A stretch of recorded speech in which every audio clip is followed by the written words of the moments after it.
خیلی نظر من دیگه سال پیشتره سال بهتر بود همه جهت در کار شخصا با کار نو گذاشتیم کاری نقص مثلا خدا باشه که فرزنددار شدیم که فرامون شونده است. سال 2015 سالی مقرری بود، سال خوب بود، بد نبود تا آخر سال.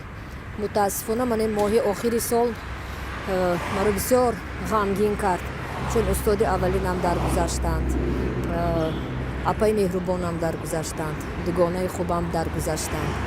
من همین خیلی سال بود برایم، نباشه یک سال مقرری با خوشی ها و با توفه ها و با غمگینی های خود درگذشت. خیر با امیدی که سالی نو خوشروزی های خوب، موفقیت های خوب، اصلا مهمترین صحت برای ما و آسایشتگی برای جمهوری عزیزمون میآورد.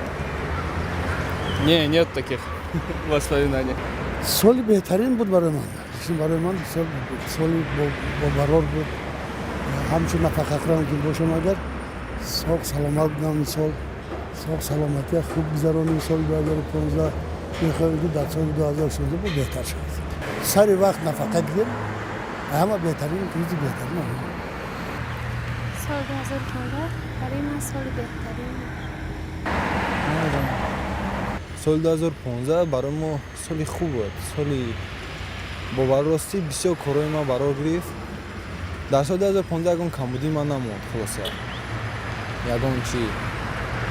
خیلی در مسئله در مسئله خواندن، در مسئله من دانشگاه آموزگاری آموزگاری در مسئله خواندن برای من کمبودی نبود این سال. سالی خوب بود برای من.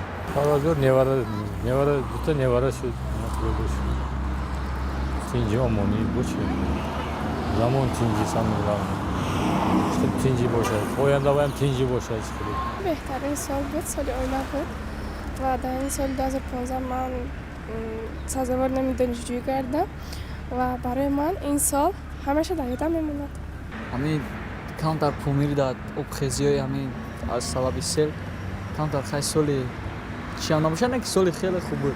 من سال 2015 همین لحظه خاطرمون که من اویلادور شدم در همین سال، در همین روزهای که با خریدی 20 اکتبر بود سال بهترین بود که من اویلادور شدم در همین سال. همین فراموش نشوندم برای من.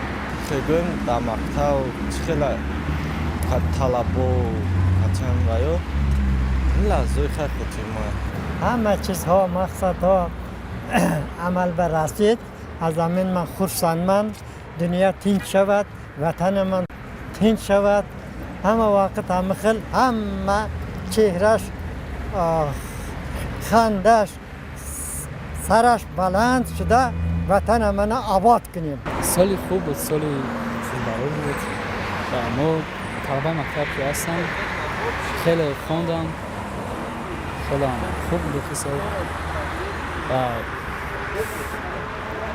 میخوام در سال نو میموندگی باز بروتر شوم، دانشم رو سرفال دهم خونم.